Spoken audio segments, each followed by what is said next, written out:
बड़ी भरी बाहर में समाचार या कौन सुनावा तू कैसे बाड़ू में धनिया मुंह खोल के बता केहू मन रखनी को है केहू हमके फेकनी को है कुछ को है हो ऐसैया ऐसैया देवरा मन रखनी को है ननदी तो फेकनी को है सास कौआ हकनी को है ऐसैया देवरा मन रखनी को है ननदी तो फेकनी को है सास कौआ हकनी को है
सुना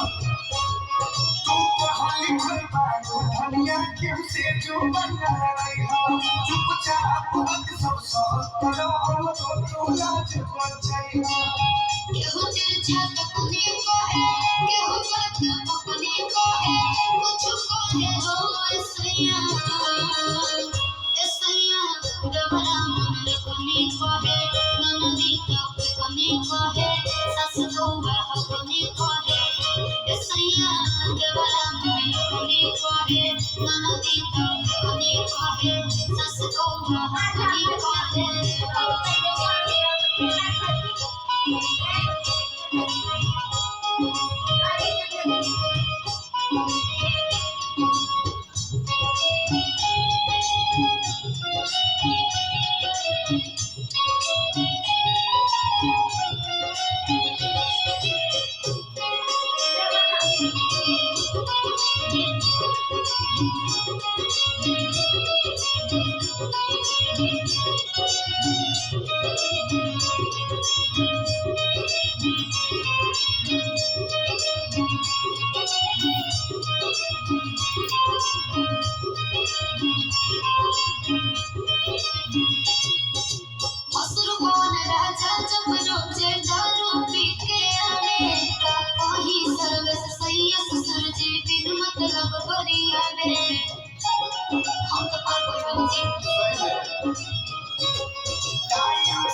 चलो घर परिवार सब गाँव से धनी मांगत नहीं हो